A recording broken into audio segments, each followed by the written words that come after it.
we've assembled the dream team. So it's 6 days and counting until the FAB Summit, and I'm going to shut up because I much prefer listening to Misha and Erkut speak.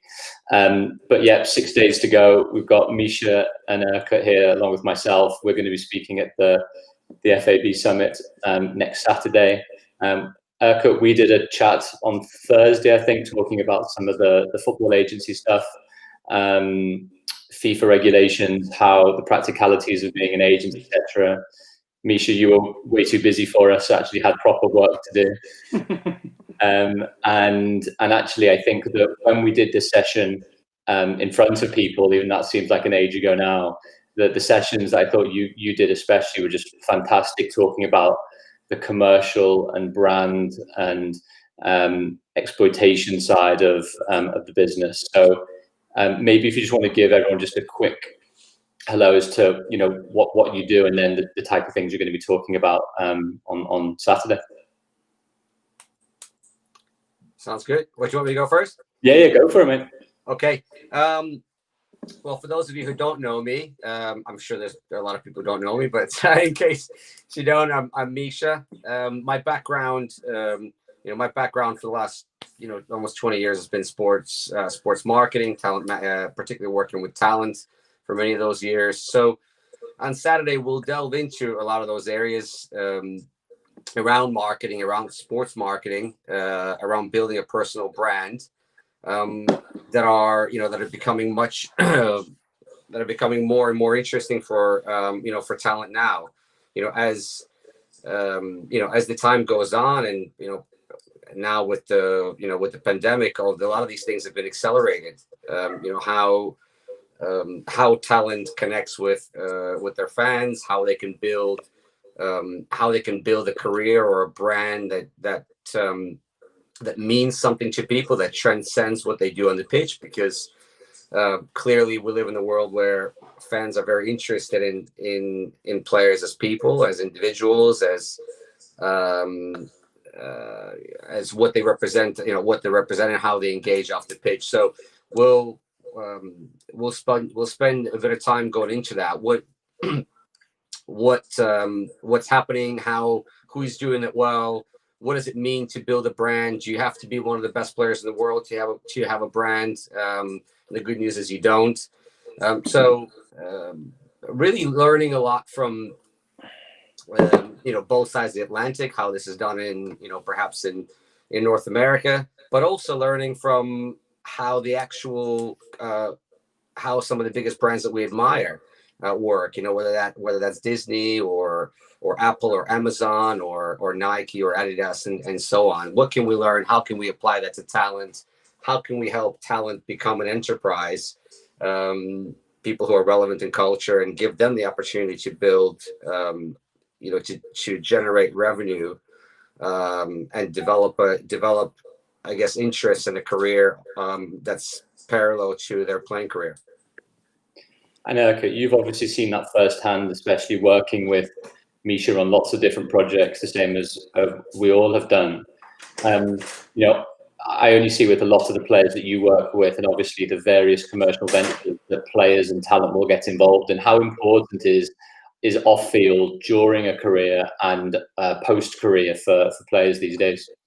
Yeah, I mean, we just touched on it on Thursday already with you, and I think it's very important. It's becoming every day more important to think about not just on the pitch, also off the pitch, because the players are becoming more and more a brand, and Misha is an expert in that, and I learned a lot from working with him on different projects. And I realized very early that we have to start with this brand building very early and very soon, and we can't wait until the career is over. Because, I mean, fact is that players becoming more important than clubs, and this is not stoppable anymore. Even the clubs won't say that, obviously. They won't like that. But that's fact, and the fans are going there more and more to see players, certain players especially, and not for the club anymore. So I think that culture, this American culture, is coming step by step over here. And you can see that also that a lot of Americans buying clubs in Europe more and more. So there's a pattern, and even American agencies buying British or other European football agencies. So you see, literally there's a trend. And the American brands have realized there's an opportunity here, what they're doing over there with brand building, with NFL and NBA players, with talent management and talent building. That's what they want to do now here. And this is where we, as European agents, we have to catch up with them and learn, and to be ready if the time is there that we can do that with our own players. So I think it's very important. Same with after career, to build that right away when you start the career of the player, that diverse in business and trying to find a brand identity of the player and build that. I mean, there's so much that if you really want to make this business as like a talent agent or a sports manager, like you can do so much. Or you just be a football agent who says calling your player twice a year just to make a deal and get commission. So there's always these two kind of agents, I say. So it depends what you want and what you want to give for your player. Misha, going back to then some of the things that you said, because I think one of your, correct me if I'm wrong, specialities for Mediacom where you're at the moment, and one of the things you're really honing in on is that 360 view of talent, of players more generally, and as much as creating that ability to be able to show talent in a different light, not necessarily just the light of what they do for 90 minutes on a football pitch, but what they do for the other 22 hours and more of the day. What are they like? What are their interests? What are they like off the camera? What are they like dealing with particular people? That almost shows the authenticity of, I guess, what you're trying to do half the time too. Yeah, no, absolutely. And I think the point here is that we make a very clear distinction, is that we're not trying to become agents. That's not our business. It's not our expertise. It's not our network. It's none of those things. So, and I think this is the way that I think that's the way that agents, clever agents, have to think, because you have to know what you're good at, and you have to know where your limitations are, and to be able to identify in different areas where you can go and serve your player, but help your player in different aspects. If you don't understand e-commerce, you should go and speak to someone who does. If you don't understand marketing, it's okay. None of us, that's a different network. It's a different world. Coming from, because we inherently are in the marketing and communications business first, it means that our expertise is in understanding how marketing works, understanding platforms, understanding consumers, understanding behaviors. So when you take all of that and you start to apply that to talent, that's very powerful. It's very powerful to be able to take an individual and help them identify what is it about them that's really unique, something they can really that can identify and develop. And once you develop, how do you tell that story? Where do you tell that story? How do you layer that in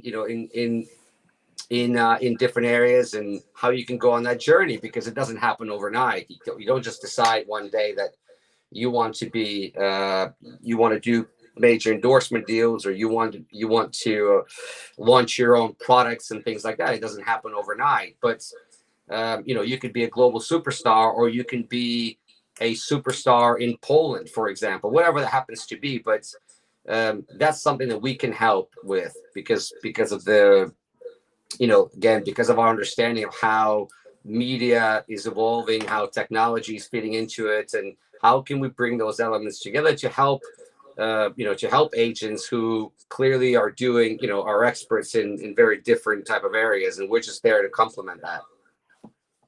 And if I can, and you can maybe tell me whether we can announce this already, but one of the things we haven't quite talked about, and maybe the first thing is to go to you, but post-career, we've got a panel talking about the second career of a footballer, what happens, when they hang up their boots, when either injuries take over, or whether they actually want to do something else with their lives. From your perspective, how important is it to start that process early on in the cycle of a footballer? And I don't know whether we're actually able to announce a few of the panelists for that. We'll have to maybe chat afterwards. Otherwise, I don't know whether it's still a secret. Otherwise, maybe Misha will be able to broadcast a couple. But at what stage are you thinking about talking to the footballer, talking to the people that they have, to be able to go, what are you going to do, and prepare yourself psychologically for what might come next? I mean, it's a very good question, and it starts actually very early. I mean, if I imagine I'm just approaching a 16, 17-year-old boy, let's say, yeah, and which I've done here in England or in Germany and in other countries, like, what happens if that boy is not becoming a football player, right? That possibility is there and is real, and most of them won't make it, and this is fact, right? We have statistics. We know from out of so many youth players all over the world, most of them won't make it. Just a little tiny bit of them will be good enough, or maybe also a little bit lucky enough. They will make it through, and they will break through and will become professional football players, earn enough money to survive also after career. Just a tiny bit of them will be able to do it. Most of them, maybe 80%, with the money they earn during their career won't be enough to survive after career. So I think it's very important to start early. With the young players, there's always the approach of, if they're, especially for me, it's very important, their school and what they're doing at school, and that they still, for example, the boys in England, they should still approach their A levels if they can, and they should. And so in case, if it doesn't work out, they can go to university, but there's also the opportunity to go to America. So I've met some coaches in America. They're the coaches of the universities. So that was good for me to be in touch with them in case one of my young lads won't make it here, but he's good enough for school and good enough to study, for example, at Harvard. So why shouldn't he go to America, study at Harvard, and have a career over there? So I think it's very important. And this is my boy's career, so we'll start. He's going to Harvard, yeah. Around life, he shouldn't come. He should be in bed. He's with pajamas. So yeah, I think it's very important to start very early. And with the one who is a professional football career, he's already there. It's the same thing. I mean, with them, you really sit down with them and talk with them what they like, what they want to do after career, and try to build that very early. So I think it's important that you have a good relationship with your client. Try to find out what they like, what they would want to do. Some want to be a coach. They say right away, I want to be a football coach. So then it's important to think about that. And if it goes to the end of the career to do the badges and everything, some say, I don't want to do anything with football. I just want to be completely out, and I want to go into something different. I want to be an esports athlete, whatever, right? So then you might build an esports team around the player. So there's different approaches, I think so. I also think you're actually showing the benefit of being a football agent and being able to multitask between childcare, speaking, and and being in the jungle basically behind all of the foliage that you have there as well, which is very impressive.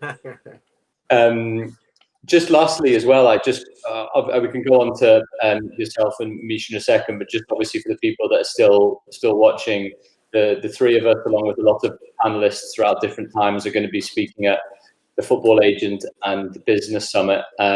That's going to be an online event that's taking place on Saturday, 14th of November, 9:15, everything starts. It's going on till around 6 or 7 o'clock in the evening. We've got lots of great panels.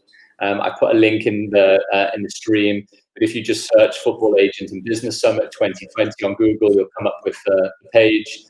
We've got, I think, over 120 people coming already and booked in, which is fantastic. Hopefully in the next week or so, we'll get a really good number as well to help join and to get some great interaction on the day. So I think... let me ask a question to you as well. I think you're very humble in the sense you let us talk, but I think one important thing I think it's to mention is maybe you're an expert in that about image rights, and which is becoming more and more a topic for us agents as well. And Misha, you're in that sense as well. How much can we what is first of all image right, and how does it use? Like, why do we have sometimes two contracts with a club? With an employment contract, and on the other hand, we have an image right contract. What does that mean?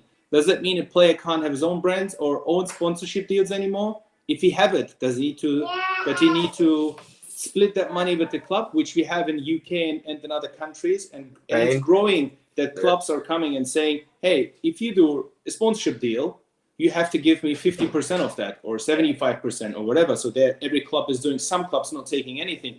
Is that where we're going to?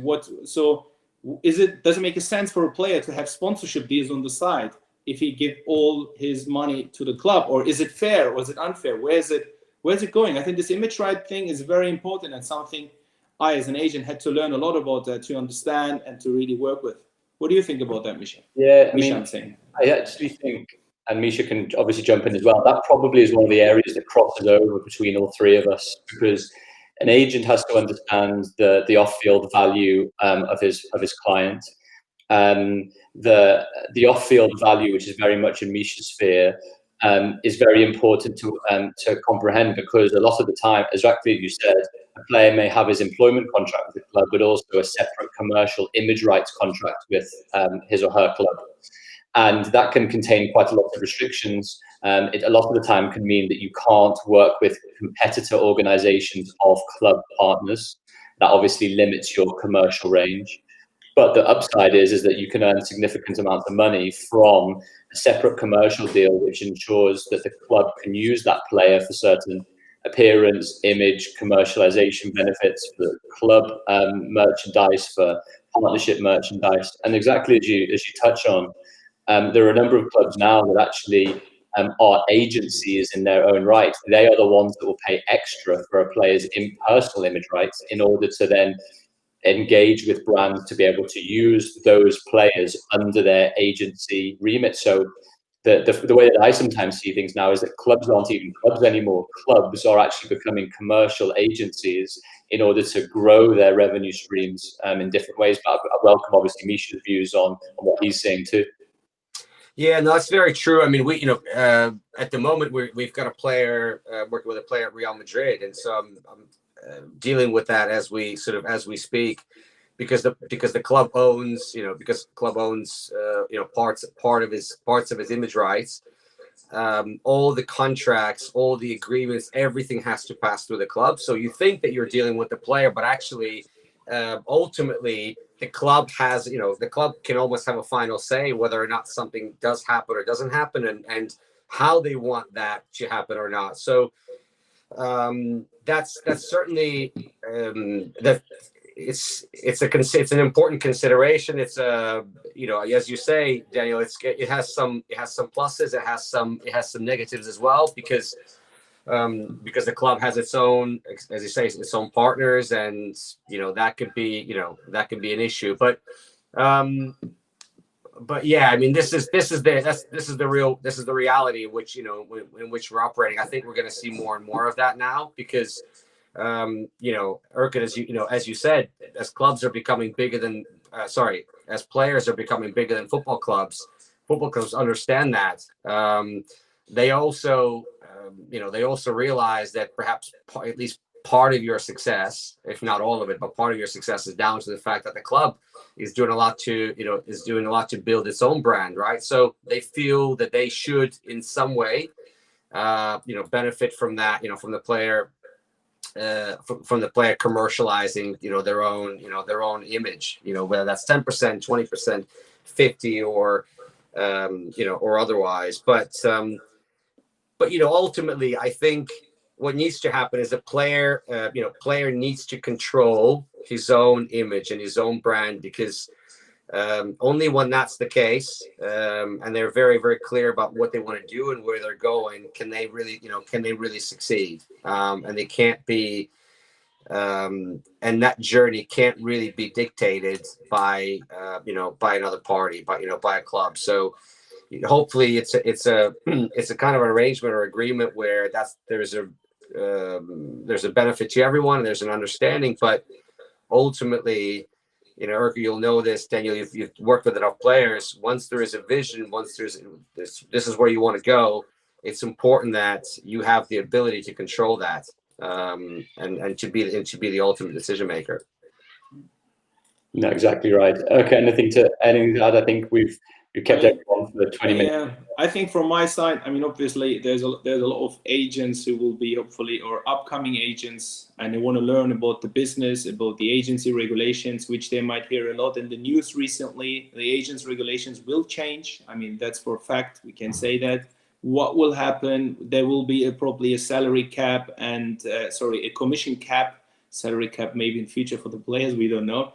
But there will be a commission cap. There will be interesting topics like how many parties can an agent represent in one deal.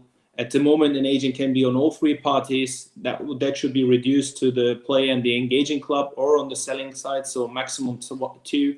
What happens with coaches? Our coaches will be regulated by the FIFA in future as well, because they are not regulated at all at the moment. And are these regulations actually, some of them legal or illegal? There's so much discussion about that. And what are agents expecting in future from 2021 or 2022? Will there be an exam? Do we all have to pass an exam again within the FIFA regulations? So there's a lot of interesting topics. And as I said, preparation always is the key for success. And I think it will be interesting for the agents to discuss with us on Saturday all these topics. We will be prepared for that. We will teach them and we will prepare them for the exam if in case there will be one. So yeah, I mean, that's from my side. I really look forward to Saturday to engage with everyone who will be there. And as I know, we have already more than 100 guests. And I know in the last week, there will be much more coming onto it. So let's see if we have again around 200 to 300 people. So it will be nice. And yeah, I really look forward to it. Fantastic. Well, Misha, Erkut, thanks for joining. Just again, Football Agent and Business Summit, Saturday morning, UK time. The link is in our LinkedIn posts and pages. Otherwise, feel free to Google it. Hopefully, we can see as many of you there as possible on Saturday morning, and we can have some really great in-depth discussion. Thanks, guys. Looking forward to it. Bye-bye. Have a nice evening, all guys. Bye-bye.